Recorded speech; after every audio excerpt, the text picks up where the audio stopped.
میں گیا وقت نہیں ہوں غالب. اور یہاں ایک ادارے پہ بات ہوئی, دوسرا ادارہ یہاں تشریف رکھتی ہیں اما جی. غالب کو اس شہر میں, دلی میں اگر اس کے بعد کسی نے جانا تو صرف اما جی کی بدولت. مستقل 91 سے جو ہے جشن غالب ہوتا رہا. بیچ میں کووڈ کی وجہ سے تھوڑا بہت یہ ہوا کہ گورنمنٹ نہیں سپورٹ کر سکی یا ان کی کچھ مجبوریاں رہیں, ظاہر ہے کہ نہیں ہوتا. تو ہم نے سوچا کہ کچھ لوگ تو ہم خیال لوگ بیٹھ جائیں اور غالب کا یہ جو یوم پیدائش ہے یہ خالی نہ چلی جائے, ایسے دن اتنا بڑا شاعر ضائع نہ ہو جائے. تو اس وجہ سے میم ہم نے کوشش کی کہ چند لوگ بیٹھ جائیں اور کچھ باتیں ہو جائیں. اب اس پر بات کرنے کے لیے سر تشریف رکھیے. اس پر بات کرنے کے لیے پھر یہ ہوا کہ اب کون سے ایسے لوگ ہیں, تو مجھے دو ایسے لوگ خیال میں آئے جن کا نہ صرف غالب کے حوالے سے, شاعری کے حوالے سے, غالب کی شخصیت کے حوالے سے, تو ہمارے کامیڈی میں عرفان حبیب صاحب کو مشہور ہسٹورین اور وہ ہمارے درمیان ہیں, آپ کو بتا سکتے ہیں وہ آج ہمارے ساتھ وہ ہوں گے. اور جسٹس سبیح الحسنین صاحب پچھلے جشن ادب میں بھی دیکھا, ان کی عالمانہ گفتگو آپ نے سنی, تو وہ ہمارے درمیان ہیں. سر ہیں ہمارے درمیان. باقی سامعین میں آپ دیکھ رہے ہیں سبھی عالم لوگ ہی تشریف رکھتے ہیں, اسکالرس ہی ہیں یہاں پر, اس کے پہلے والے سیشن میں جو بھی تھا. تو بہرحال اور گفتگو کرنے کے لیے اس ہندوستان کے ایک مایہ ناز شاعر, مضبوط قلم کار شکیل جمالی صاحب ہیں, تو وہ بھی ہمارے درمیان ہیں. تو میں بغیر کسی تاخیر کے, شکیل صاحب میں تھوڑا فارمیلٹی میں یقین نہیں کرتا ہوں, تو یہ آپ تو جانتے ہیں, تو 4:25 پہ ہم شروع کر رہے ہیں, 5:10 پر ہم ختم کریں گے. تو تب تک جو ہے سر عرفان سر صاحب اور شکیل بھائی, آپ سب سے گزارش ہے تشریف لائیں. آداب. ہم اردو والے اس لحاظ سے خوش نصیب ہیں کہ ہماری زبان میں غالب جیسا بڑا آدمی ہے,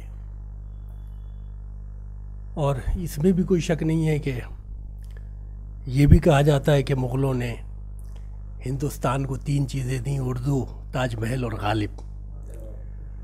تو ظاہر ہے وہ آدمی تو بہت بڑا ہے, اور اس کے بڑے ہونے کا بیان ثبوت یہ ہے کہ آج ساری دنیا میں جو لوگ غالب کو نہیں بھی جانتے, جو لوگ اردو کو نہیں جانتے, وہ غالب کو جانتے ہیں. کتنی تنظیمیں ہیں, کتنے ادارے ہیں, کتنی اکادمیاں ہیں, کتنے رسالے ہیں, کتابیں ہیں جو غالب کے اشعار کی تفہیم اور تشریح پہ جٹے ہوئے. اور حیرت کی بات یہ ہے کہ آج بھی اگر غالب کے کلام کو کوئی ناقد, کوئی کرٹک اپنی نظر سے دیکھتا ہے تو کچھ نہ کچھ نئی چیزیں لے کے اوپر آتا ہے. تو یہ بہت بڑا کمال ہے غالب کا, اور غالب کے تئیں لوگوں کی محبتیں, ان کے تئیں لوگوں کی گرویدگی کا عالم یہ ہے کہ عبدالرحمن بجنوری نے تو یہاں تک کہہ دیا کہ صرف 2 الہامی کتابیں ہیں, ایک تو مقدس وید اور دوسرا کلام غالب, کتاب غالب, دیوان غالب. تو صاحب دیکھیے, یہ اس شخصیت کا کمال ہے کہ آج 200 سال کے باوجود اس کا غلبہ ہے سارے اردو منظرنامے پہ, وہ غالب ہے, ورچسو ہے اس کا, اور ایسا غلبہ ہے کہ آج تک اس کو کوئی ہلا نہیں سکا. اس کے جو ایک امیج بن گئی تھی اس میں مزید اضافہ تو ہو رہا ہے لیکن اس میں کمی نہیں ہو رہی ہے. تو 2 بہت بڑی شخصیات آج آپ کے درمیان موجود ہیں, اور مجھے تو اس بات کی خوشی ہے کہ جسٹس شبیح الحسنین صاحب کے ساتھ ساتھ ایک بہت بڑے اتہاس کار, سائنس کے حوالے سے اگر ہم بات کریں تو بہت بڑے مورخ, میں نے بلکہ رنجیت بھائی کا شکریہ ادا کیا کہ آپ نے یہ دونوں شخصیات اس لحاظ سے بہت عمدہ مجتمع کی ہیں کہ ہم ایک تاریخ داں سے, ایک مورخ سے غالب کے بارے میں جب سوال کریں گے تو ظاہر بات ہے ہمیں کچھ نئی چیزیں سننے کو, سمجھنے کو ملیں گی. تو جیسا کہ سب جانتے ہیں جسٹس شبیح الحسنین صاحب الہ آباد ہائی کورٹ کے جج رہ چکے ہیں, اور فی الحال دلی میں جو یہ ہمارا الیکٹرسٹی بورڈ ہے دلی کا, اس کے چیئرپرسن ہیں. بہت بڑی شخصیت ہے, بہت بڑے ادیب ہیں, مفکر ہیں, دانشور ہیں, اور شعر و ادب پہ جو ان کی نگاہ ہے ظاہر بات ہے وہ بھی لائق ستائش. دوسری طرف سید عرفان حبیب جیسی شخصیت ہے، بڑی شخصیت ہے کہ جو کئی قومی اداروں سے وابستہ ہیں، اس کے سربراہ ہیں، اور اس کے باوجود آپ نے دیکھا ہوگا کتنی کتابیں ہیں، کتنے ریسرچ پیپرز ہیں، مقالے ہیں، جس سے ہم لوگ مستفید ہو رہے ہیں، آنے والی نسلیں اس سے فائدہ اٹھائیں گی۔ تو یہ دونوں شخصیات آج ہمارے درمیان موجود ہیں۔ میں پہلا سوال سید عرفان حبیب صاحب سے کروں گا کہ بحیثیت ایک مورخ، ایک اتہاسکار کے، غالب آپ نے کیسا پایا؟ غالب کے بارے میں آپ کی کیا رائے؟ کہ میرا، جیسے میں نے رنجیت کو کہا بھی تھا، جب مجھ سے یہ کہا گیا کہ اس میں شامل ہونا ہے، کہ میرا اردو ادب سے تو تعلق نہیں ہے، کیونکہ میں اردو زبان کا استعمال میں نے اپنے سائنس کو سمجھنے کے لیے اور اس وقت کے پیریڈ کو، دلی کو سمجھنے کے لیے استعمال کیا۔ اور اس سوال کا جہاں تک آپ نے جس سوال کو آپ نے اٹھایا، غالب تاریخ کے نظریے سے اگر آپ دیکھیں تو 19ویں صدی کا وہ پیریڈ تھا جس میں مغلیہ سلطنت کی ایک احساس کچھ باقی تھے، اور ایک نئی قوم، ایک نئی سنسکرتی، ایک نئی سویلائزیشن سامنے آ رہی تھی۔ اس کے بیچ میں غالب جیسے دو پھنسے تھے، تو غالب کو ایک شاعر تو تھی، ایک شاعر ہوتے ہوئے ان دو جو سویلائزیشن سے ایک جاتی ہوئی اور ایک نئی آتی ہوئی، ان کے بیچ میں اپنے آپ کو پایا، اور جو بھی کچھ لکھا، اشعار بھی جو کہے جس کو آپ مجھ سے بہتر سمجھتے ہیں، اور جو لکھا ان کے خطوط میں جو ملتا ہے اور جو ان کے تبصرے ملتے ہیں، اس سے آپ کو صاف ظاہر ہوتا ہے کہ وہ بخوبی ان دونوں ہی جو تاثرات تھے جن سے ان کا مقابلہ وہ کرتے رہے، وہ دیکھنے کو ملتے ہیں۔ اس میں ایک تو بڑا مشہور ہے، جو ایک ہسٹورین، اسٹوڈنٹ ہسٹری ہونے کے ناطے آپ کو، مجھے کم سے کم بڑا انٹرسٹنگ لگتا ہے کہ غالب انگریزوں کے ساتھ جو ایک مورالٹی آئی، وکٹورین مورالٹی، اس کا بھی شکار ہوئے، اور جو چوسر وہ کھیلا کرتے تھے، اور بہت سی چیزیں ان کے بارے میں لکھی گئی کہ ان کا گھر جو ہے جو ایک اڈا تھا، جو بہت ہی غلط طریقے سے لوگوں نے لکھا ہے، لیکن ظاہر ہے کہ ان کو شوق تھا اور اپنے دوستوں کے ساتھ بیٹھ کے وہ یہ کام کرتے تھے، لیکن وکٹورین مورالٹی الاؤ نہیں کرتی کہ آپ جوا کھیلیں، چاہے دوستوں کے ساتھ ہی کھیلیں۔ تو اس سلسلے میں ان کو جیل بھی ہوئی، 6 مہینے کے بجائے وہ 2 مہینے سزا ہو گئی، لیکن وہ اس وکٹورین مورالٹی کے شکار ہوئے۔ تو تاریخ کے حساب سے as a historian, as a student history, یہ ایک غالب کا ایک اپنا تجربہ تھا کہ جو نئی حکومت اور نئے لوگ جب آئے تو وہ نئے طرح کی چیزیں لائے اور اس کا شکار ان کو ہونا پڑا، اور بہت ساری چیزیں ہیں، لیکن شروعات میں اسی سے کروں گا، پھر آگے بات کریں۔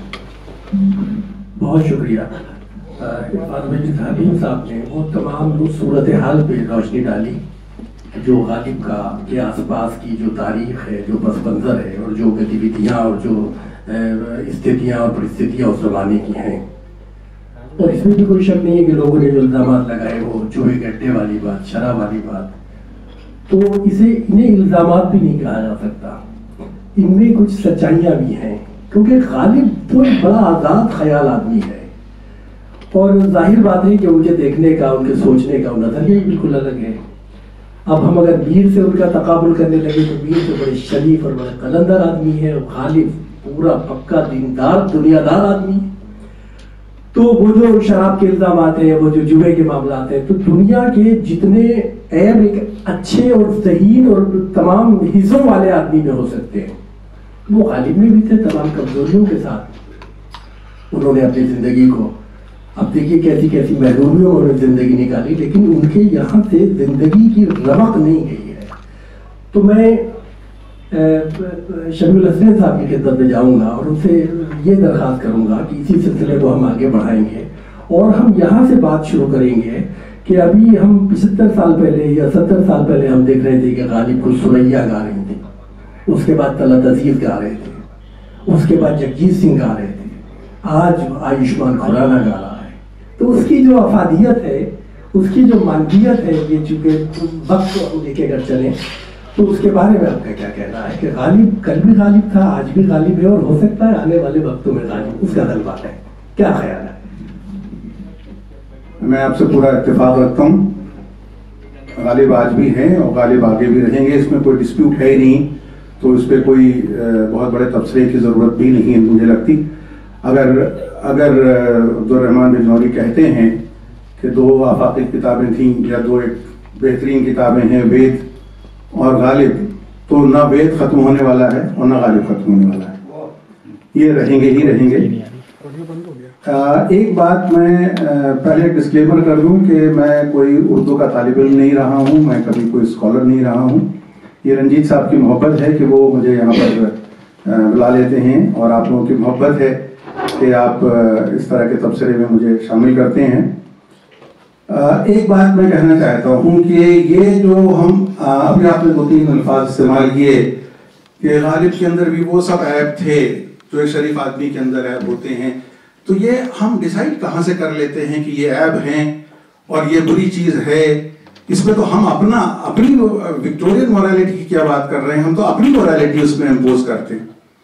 The question is کہ جو پوئٹ ہے ہم اس کی شاعری کو ایویلویٹ کرنا چاہتے ہیں یا ہم اس کی زندگی کو ایویلویٹ کرنا چاہتے ہیں، یا مثلا یہ کہ ہر وہ شخص جو غالب کو پڑھ رہا ہے وہ غالب کے ہاں کوئی رشتہ لے کے جا رہا ہے جو اس کے کیریکٹر کو ایویلویٹ کرتا ہے فوراً کہ صاحب وہ چوسر بھی کھیلتے تھے، اچھا کھیلتے تھے صاحب تو پھر کیا فرق پڑتا ہے، اس سے کیا فرق پڑتا ہے؟ اور غالب نے اسی لیے جو عدلیہ تھا جو یہ فیصلہ ہمیشہ دیتی رہتی ہے، تو اس نے کہا بھی تھا کہ پکڑے جاتے ہیں فرشتوں کے لکھے پر نام، آدمی کوئی ہمارا دم تحریر بھی تھا، تو جو فرشتے دو بٹھا دیے ہیں اللہ نے وہ لکھ رہے ہیں، وہ ہم ان فرشتوں کی طرح سے اس کو ایویلویٹ کر رہے ہیں۔ وہ کہتا ہے کہ آدمی کوئی ہمارا دم تحریر بھی تھا جو کچھ رقم کیا جا رہا تھا۔ آج کے ایویڈنس ایکٹ میں بھی ضروری ہے کہ صاحب کوئی چشمدید گواہ ہونا چاہیے، تو غالب اس وقت بھی کہہ رہے ہیں کہ آدمی کوئی ہمارا دم تحریر بھی تھا جس نے جو کچھ بھی لکھ لیا ہو۔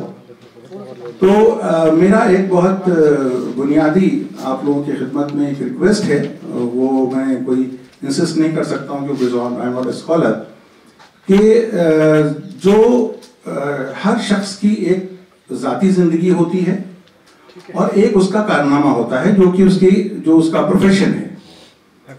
تو اگر وہ ایک بہت اچھا آرٹسٹ ہے، وہ ایک اچھا شاعر ہے، تو اس کی ذاتی زندگی میرے لحاظ سے بہت اچھی ہو سکتی ہے، کسی دوسرے کے لحاظ سے غلط ہو سکتی ہے، تو اس کے اوپر جو بھی تبصرہ یا بنیادی طور پہ وہ کہ چوسر کھیلتے تھے کہ نہیں کھیلتے تھے، شراب پیتے تھے کہ نہیں پیتے تھے، یہ میرے خیال سے بہت ریلیونٹ نہیں ہوتا، کیونکہ بہت اچھا انسان ہو ایک شعر بھی نہ کہہ پائے تو کیا وہ بہت اچھا شاعر مانا جائے گا؟ یا اگر ایک غالب ہیں جو شعر کہہ رہے ہیں لیکن ان کو ایک شوق بھی ہے، تو بھی اس کا کوئی بڑا بھاری فرق مجھے نہیں سمجھ میں آتا کہ پڑتا ہے۔ جہاں تک غالب کی وسعت کا سوال ہے، میں تھوڑا بہت جو کچھ میں نے پڑھا ہے وہ آپ لوگوں کی صحبت میں اور کبھی بیٹھے اور کبھی جو کچھ سنا ہے، مجھے کوئی موقع ایسا نہیں لگتا زندگی کا جس کے اوپر غالب کا شعر نہ موجود ہو، اور یہ ویرائٹی کسی اور شاعر میں مجھے دکھائی نہیں پڑتی۔ آپ کو ہر موقع کے لیے اگر کوئی چیز کبھی آپ کو چاہیے کہ صاحب یہ موقع ہے تو اس کے اوپر شعر ڈھونڈنا ہو، آپ کو دیوان غالب اٹھا لیں، آپ کو اس کے اوپر ایک شعر ضرور مل جائے گا۔ تو یہ جو ویرائٹی ہے وہ کسی انسان کے اندر تب تک آ ہی نہیں سکتی ہے جب تک اس نے پوری زندگی باقاعدہ جی نہ ہو۔ جو زندگی کو جیے گا وہی زندگی کے اوپر لکھ بھی سکے گا۔ اس لیے غالب کے ہاں جو ویرائٹی ملتی ہے وہ اس کے ایوب کی وجہ کی بات نہیں ہے، but the richness with which he lived his life, that makes him a great man and a versatile person. تو وہ جو versatility ہے that has come from his life. There is no question of any dogma or any prohibition against him. بہت شکریہ۔ دراصل کوئی بھی فنکار ہو، اس کی جو سراؤنڈنگ ہے، اس کا جو کہیے زندگی ہے، وہ کن حالات میں زندگی گزار رہا ہے، کس طرح اس کے سامنے کیا مسائل ہیں، کیا محرومیاں ہیں، کیا خوبیاں ہیں، کیا اچھائیاں ہیں. ایک پورے کہیے کہ ایک پورے منظر نامے میں اس شخصیت کا جائزہ لیا جا سکتا ہے.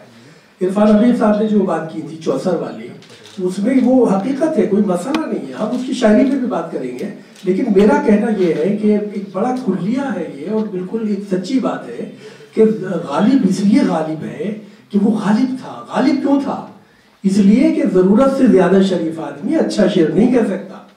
اس کے لیے جو بدماشیاں، جو عیاریاں، جو محرومیاں چاہیے، وہ تمام کی تمام اس کے اندر ہونی چاہیے. یہ نہیں، اشوک صاحب کی بات نہیں ہو رہی تھی، یہ اردو شاعری کی بات ہو رہی ہے. وہ تو ہمارے، میں اب جو کہہ رہا ہوں، آپ لوگ اس بات سے اتفاق کریں گے کہ ضرورت سے زیادہ شریف آدمی، ظاہر شاعری تو بہت دور کی بات ہے، اپنی زندگی نہیں کر سکتا.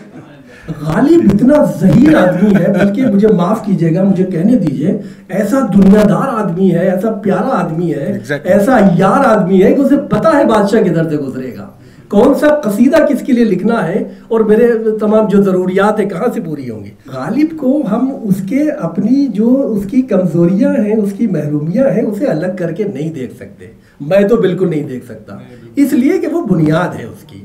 اب رہی اس کی عظمت کی بات، تو عظمت کا تو معاملہ یہ ہے کہ اس کا ثانی نہیں ہے، آج تک 200 سال ہو گئے، اور آگے بھی نہیں لگتا کہ غالب جیسا کوئی آئے گا. تو یہ سب چیزیں ہیں، اس پہ بھی بات کریں گے. ان کے فن اور ان کی شخصیت پہ ہلکا سا ہم نے روشنی ڈالی، ہم آگے بڑھیں گے. میں عرفان حبیب صاحب کی خدمت میں جاؤں گا، اور ایک تاریخ داں کی حیثیت سے غالب کا کتنا کنٹریبیوشن، کتنا تعاون آپ کو لگتا ہے کہ ہماری جو یہ اردو شعر و ادب کی تاریخ ہے، اس میں غالب کا آپ کی نظر میں کیا یوگدان، کیا تعاون؟ میرا غالب شعر و شاعری میں تو مجھ سے بہتر آپ جانتے ہیں. میں ان کو دیکھتا ہوں. دیکھیے، میرے لیے غالب ہی واز این ایکلیکٹک مائنڈ، جو آپ نے بھی کہا نا جی، ہی واز ایکلیکٹک. اور ایکلیکٹک جو ہوتا ہے وہی آدمی بہت فروٹفل زندگی گزار سکتا ہے. جو آدمی بندھا ہوا ہے ایک کھمبے سے، اور اس کو کچھ چیزوں کے علاوہ باقی دنیا سے کوئی مطلب نہیں ہے، اس میں ورائٹی نہیں ہو سکتی. ورائٹی اسی میں ہوگی جس میں اچھائیاں ہوں گی، برائیاں ہوں گی.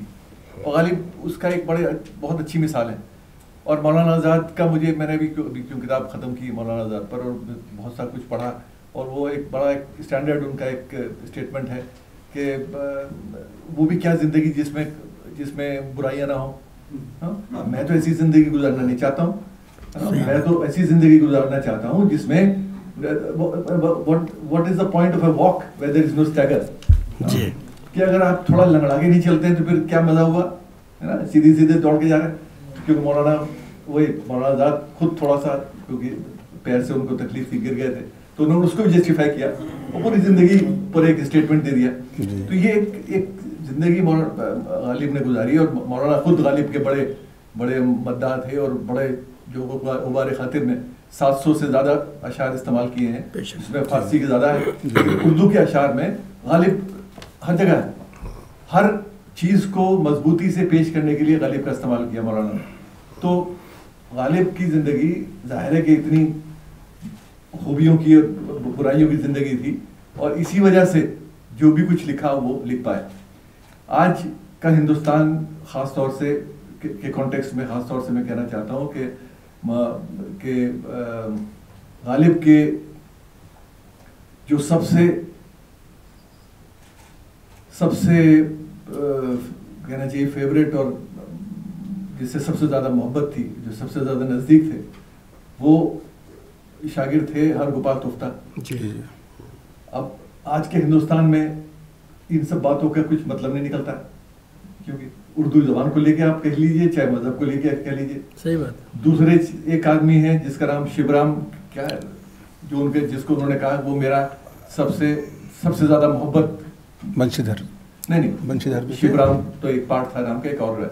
میں مطلب کہنے کا یہ کہ یہ دو نام ہیں جو غیر مسلم ہیں، جس سے غالب کو کوئی لینا دینا نہیں. محبت ہے تو محبت ہے، مذہب سے کوئی مطلب نہیں اس کا. صحیح بات. اور ان لوگوں کی بھی محبت زبان سے ہے، ان کا کیا مذہب ہے اس سے ان کا کوئی مطلب نہیں. تو آج کے ہندوستان میں یہ چیزیں غالب تو یہ ہمارے لیے سبق ہے. اور اگر ہم چاہیں کچھ سیکھنا، تاریخ سے کچھ سیکھنا چاہیں، کیونکہ تاریخ میں میں یہ بار بار کہتا ہوں, اکثر میں لکھا بھی بہت سی چیزیں ان ایشوز پر, کہ ہسٹری سے you don't have to just learn, you have to unlearn many things. کیونکہ تاریخ سے سبق صرف تب لے سکتے ہیں جب آپ کچھ بھولیں, کیونکہ تاریخ میں ہر چیز یاد رکھنے والی نہیں ہے. بہت سی چیزیں ایسی ہیں جو آپ کے آج کے 21st سینچری میں فٹ نہیں ہوتی, آپ کو بھولنا چاہیے, اور بہت سی چیزیں ایسی ہیں جن سے آپ کو سیکھنا چاہیے. تو غالب نے بہت سی ایسی چیزیں ہمارے لیے چھوڑی اپنی زندگی سے, اپنی شاعری میں, اپنے خطوط میں, اور اپنی زندگی میں جو انہوں نے جی, جس سے ہم بہت کچھ سیکھ سکتے ہیں. اور یہی ایک میرا, میں مطلب اور بہت ساری چیزیں ہیں, جیسے اس پیریڈ میں جس پر میں نے کام کیا ہے, بہت سارا کچھ لکھا بھی ہے. ماسٹر رام چندر تھے, جو اس لیے کہہ رہا ہوں کہ یہ کنٹمپریری ہیں غالب کے, اور جو سائنس پر لکھا, میتھمیٹکس پہ لکھا. اسی پیریڈ میں 1847 کے آس پاس سر سید نے غالب سے کہا کہ یہ اکبر نامہ پر, عین اکبری پر انہوں نے ٹرانسلیشن کیا اردو میں, اس پر ایک پریفیس لکھ دیجیے.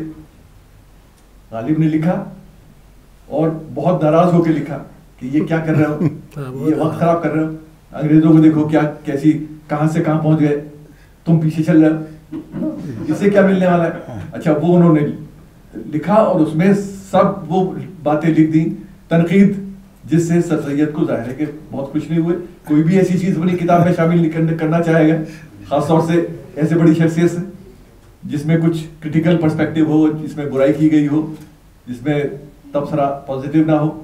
لیکن اس کے بعد بھی, لیکن اسی پیریڈ میں, اب سے کچھ مطلب اس سے قریب 15 سال 20 سال بعد, غالب سفر کر رہے تھے اور راستے میں کچھ ان کی جس کشتی سے وہ آ رہے تھے وہ شاید خراب ہوئی. مراد آباد میں ان کو رکنا پڑا. مراد آباد میں سر سید کلیکٹر تھے اس وقت, 1860 کی بات ہے قریب, غالب کے انتقال سے 9 سال پہلے, عمر کافی ہوئی تھی اس وقت ان کی. تو سر سید کو جب پتہ چلا تو سر سید شہر سے باہر گئے ان کو ریسیو کرنے کے لیے.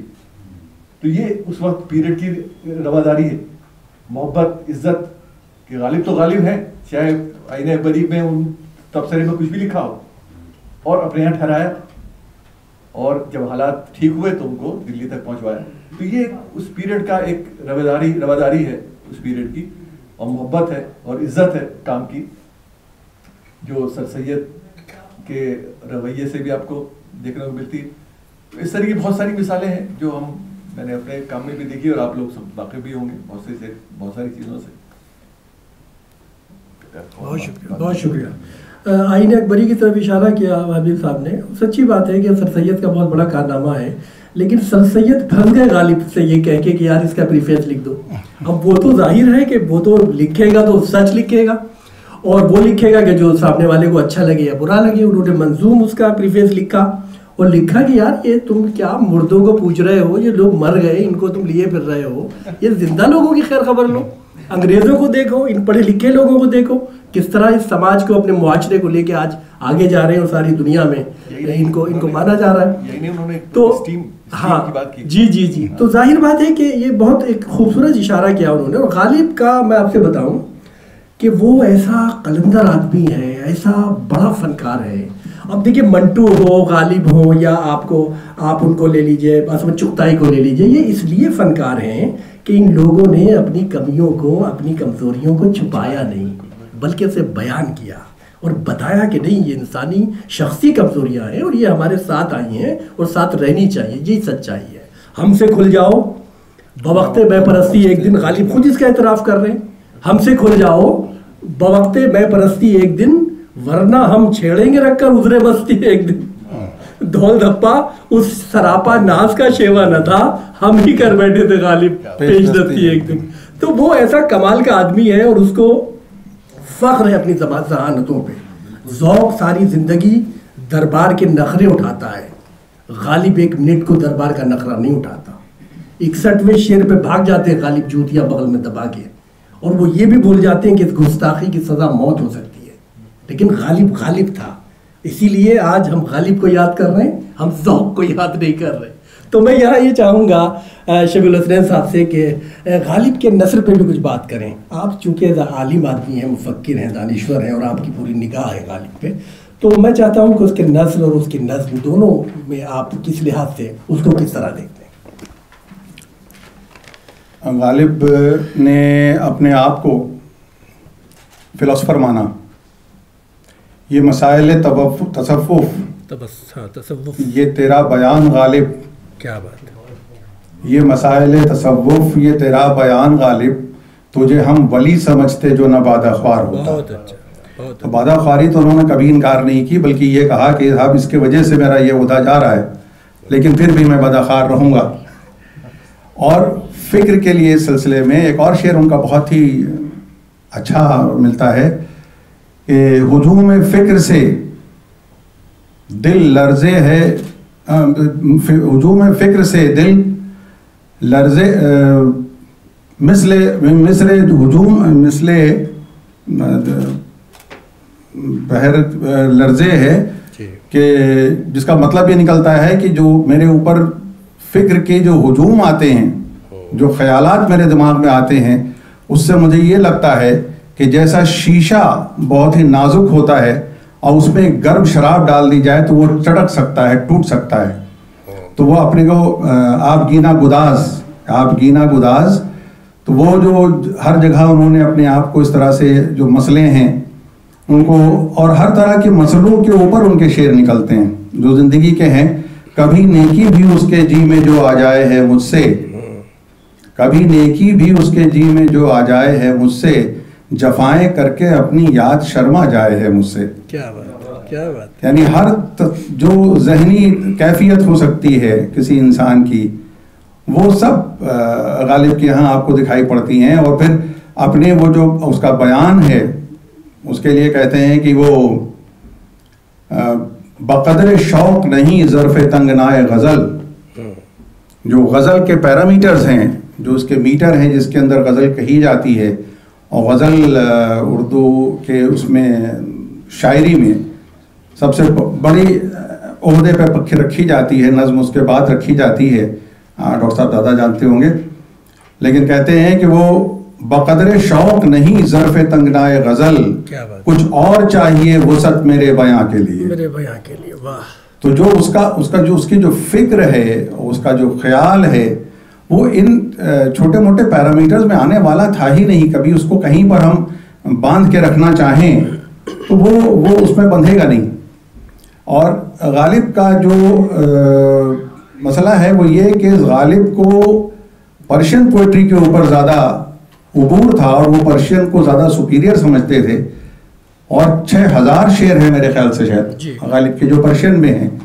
اور اردو کی جو غزلیں ہیں جو جس سے ان کو نام ملا ہے وہ بعد میں آتی ہیں, اور وہ شاید میرے خیال سے 1850 کے بعد سے یہ سب آئی ہیں جو 69 تک چلی ہیں. تو اردو کا نثر جو ہے ان کا وہ عام فہم نہیں رہا کبھی. جو نثر ہے جس پہ آپ بات کر رہے ہیں, وہ نثر جو ہے وہ اسکالرز کی چیز رہی ہے. عام آدمی کے زبان پر کبھی غالب کی کا جو نثر ہے, وہ جو ان کی رائٹنگز ہیں وہ کبھی عام فہم ہوئی بھی نہیں.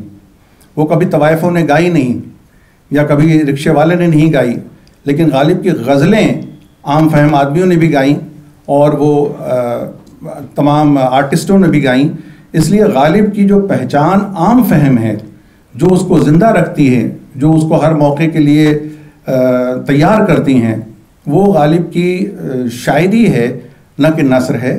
جو ریسرچ اسکالرز ہیں, جو پروفیسرز ہیں, جیسے آپ لوگ اس کو جب ریسرچ کرتے ہیں تو آپ دیکھتے ہیں کہ غالب کے جو خطوط ہیں وہ 2 حیثیت سے کام آتے ہیں. ایک تو اسکالرشپ کے لیے, رائٹنگ, لینگویج, اور دوسری تاریخ کے لیے. اس سے وہ ابھی آپ نے ڈاکٹر صاحب نے کہا تو میں سمجھتا ہوں کہ غالب خود تاریخ ساز تھے. انہوں نے جو کچھ کیا ہے اس سے تاریخ بنتی ہے. جو ان کا رویہ رہا ہے, جو ذوق صاحب سے بھی ان کا ایک مشکل سے, ابھی آپ نے کہا کہ ذوق کا ہم لوگ خیال نہیں کرتے, لیکن انیشل ڈیز میں ذوق کو تصور میں لائے بغیر غالب کی وہ بات بھی نہیں بنتی، کیونکہ پہلی بار بھی جب کلکتے والے مشاعرے میں غالب سکسیسفل نہیں ہوئے تو اس کے پیچھے بھی کہیں ذوق تھے، اور دوبارہ جب غالب کو بہت پہچانا گیا تو بھی اس کے پیچھے ذوق تھے، کہیں نہ کہیں جڑے ہوئے تھے. جب غالب، ایک دفعہ کی بات ہے، سب جانتے ہیں یہ کہانی، لیکن شاید کسی لوگوں کے لیے میں جن کو نہ معلوم ہو، کہ سڑک کے کنارے اپنا آرام کے ساتھ کوڑیاں کھیل رہے تھے، پالکی جا رہی تھی ذوق صاحب کی. تو جب ذوق نے دیکھا کہ غالب ہیں وہاں پر سڑک کے کنارے تو ذرا اور اکڑ کے بیٹھ گئے. شاید میں وہی ہے کہ آدمی کوئی ہمارا دم تحریر تو تھا نہیں، اس لیے جو پڑھا ہے اس میں یہی ہے. تو غالب نے کہا کہ بنا ہے شہ کا مصاحب پھرے ہے اتراتا، جو ذوق صاحب کے کانوں تک پہنچی اور ذوق نے شکایت بھی کی بادشاہ سے. تو بادشاہ نے جب محفل آراستہ کی تو انہوں نے کہا کہ سنا ہے کہ وہ میرے استاد کے اوپر لوگ طنز بھی کرتے ہیں اور اس کے اوپر شعر بھی ایسے کہتے ہیں جو استاد کے اوپر زیب نہیں دیتے. اور غالب سے پوچھا گیا کہ آپ نے کیا یہ کہا تھا؟ تو انہوں نے کہا جی ہاں میں نے ضرور کہا تھا، لیکن استاد پوری غزل نہیں سن پائے، اور مطلب جو تھا وہ یوں تھا کہ بنا ہے شہ کا مصاحب پھرے ہی اتراتا، وگرنہ شہر میں غالب کی آبرو کیا ہے. وہ ہر ایک بات پہ کہتے ہو تم کہ تو کیا ہے، تم ہی کہو کہ یہ انداز گفتگو کیا ہے. رگوں میں دوڑتے پھرنے کے ہم نہیں قائل، جو آنکھ ہی سے نہ ٹپکے پھر تو وہ لہو کیا ہے. تو غالب کی جو پہچان ہوئی وہ اسی مشاعرے سے ہوئی، اور جیسے ہم کہیں کہ ذوق سے جو ان کا ٹکراؤ تھا وہی ان کا مینٹر بھی بن گیا. صحیح بات. اور پھر بعد میں جو آپ کو معلوم ہی ہے کہ وہ صحرا جو انہوں نے کہا تو اس کے بھی ذوق سے اور ان کا مقابلہ رہا. تو وہ ذوق ان کی زندگی کا ایک پارٹ اینڈ پارسل ہو گئے تھے. بالکل صحیح بات، بالکل صحیح فرمایا حسنین صاحب نے کہ ذوق اور غالب کے بیچ کی جو یہ نوک جھونک تھی، یہ جو چشمکیں تھیں، یہ کہیں نہ کہیں ایک دوسرے کو ترغیب بھی دیتی تھیں اچھی شاعری کے لیے، اور یہ بہت اچھا تھا. تو بہت خوبصورت کچھ اشارے کیے. ظاہر بات ہے کہ غالب ہوں یا ذوق ہوں یا میر ہوں، سب ہمارے بڑے ہیں اور اپنے اپنے عہد میں اپنے اپنے احاطے میں رہ کے سب نے بڑا کام کیا ہے. کوئی تقابل نہیں ہے، کوئی کسی قسم کا ایک دوسرے سے کوئی مقابلہ بازی نہیں ہے. ناز کرتے ہیں بہت، اپنی مشکل پسندی پہ بڑا ناز ہے، اور ظاہر اپنی ذہانت کے سامنے تو کسی کو گردانتی نہیں ہے، یہ ان کا معاملہ ہے. اور یہ بھی سچائی ہے کہ پوری تاریخ اٹھا کے دیکھ لیجئے اردو شاعری کی، جتنی بے تکلفی اور جتنی محبت لوگ غالب سے کرتے ہیں شاید کسی سے نہیں کرتے. اب وہ کسی کے چچا ہیں. اب ابھی میں دیکھ رہا تھا کہ نئے بچے، اب ان کی برتھ ڈے پہ انہوں نے کہا کہ کیا حال ہے، ہیپی برتھ ڈے غالب برو. تو مطلب اتنی بے تکلفی، اتنی محبتیں اور ایسی گرویدگی بہت کم دیکھنے کو ملتی ہے. تو وہ جو مشکل پسندی اور ان کی سہل گوئی پہ جو ایک عموماً کچھ بات چیت ہوتی ہے، تو میں یہ عرض کر رہا تھا کہ انہیں بڑا ناز تھا اپنی مشکل پسندی پر. انہوں نے کئی جگہ اس بات کا اعتراف بھی کیا ہے. انہوں نے کہا کہ آ گئی دام شنیدن جس قدر چاہے بچھائے، مدعا عنقا ہے اپنے عالم تقریر کا. یہ آپ دنیا بھر کی ذہانتیں اکٹھی کر لیجئے، دنیا بھر کے ذہین لوگوں کو مجتمع کر لیجئے، ان کا جماوڑا کر لیجئے، لیکن میری بات کا جو مدعا ہے، میری جو بات ہے، اس تک وہ اذہان، وہ ذہانتیں، وہ سماعتیں نہیں جا سکتی. مدعا عنقا ہے میرے عالم تقریر کا. تو ظاہر بات ہے کہ یہ ساری چیزیں غالب کو غالب بنا رہی ہیں. اور پھر ہم اسی بات پہ آ جاتے ہیں کہ اب تک کا جو پورا منظرنامہ ہے، 19ویں صدی سے لے کے 20ویں صدی گزر گئی، 21ویں صدی شروع ہو گئی، لیکن غالب آج بھی غالب ہے. میں عرفان حبیب صاحب سے یہ چاہوں گا کہ وہ اور مزید کیا غالب کی شخصیت میں، ان کی شاعری میں دیکھتے ہیں تاریخ کے حوالے سے، جو آپ کو میں کہنا ہو. ابھی آپ نے ذکر کیا غالب کے حوالے سے جو مقبولیت نوجوان طبقے میں خاص طور سے ہے، سوشل میڈیا کا بڑا رول ہے اس میں. غالب کی غزل خاص طور سے جس طرح سے استعمال ہوتی ہے ٹویٹر پر خاص طور سے، کیونکہ میں کچھ وقت گزارتا ہوں اس پر, اور میں نے اکثر دیکھا ہے, اور آج بھی شاید چل رہا ہوگا, آج صبح سے میں نے دیکھا نہیں, لیکن بہت کچھ استعمال غالب کی مقبولیت کو بڑھانے کے لیے سوشل میڈیا نے جہاں بہت سارے غلط کام کیے ہیں, جس کا ہم اکثر مطلب روتے رہتے ہیں کہ سوشل میڈیا نے کتنا بگاڑا ہے ہمارے ملک کو, ہمارے ریلیشن شپس کو, ہمارے بہت سارے ہمارے حالات کو غلط طریقے سے پیش کر کے, وہاں یہ ایک پازیٹیو آسپیکٹ بھی ہے. اور غالب کو سمجھنے کے لیے بڑا اچھا, مطلب ان لوگوں تک پہنچ گئے غالب جن لوگوں میں پہنچنا بڑا مشکل تھا, جو لوگ کتاب تک جانے کے جن پر وقت نہیں ہے, وہ جو لوگ اچھا لوگ رومن میں لکھتے ہیں, اور تو وہ لوگ بھی پڑھتے ہیں جو ہندی دیوناگری نہیں پڑھ پاتے اور اردو نہیں پڑھ پاتے.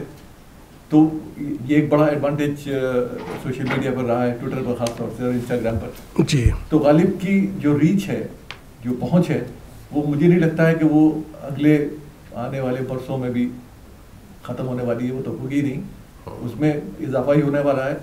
اور بہت سی چیزیں سیکھنے کے لیے ہیں غالب کی شاعری سے نہیں, ان کی زندگی سے.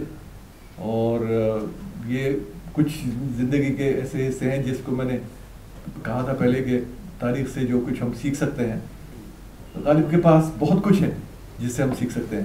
جیسے جس کا ذکر میں نے پہلے کیا کہ اس ذکر میں صاف طور سے یہ جھلکتا ہے کہ غالب جانتے تھے کیا چیز چھوڑنی ہے, کیا چیز ہم کو اٹریکٹ کرنے چاہیے.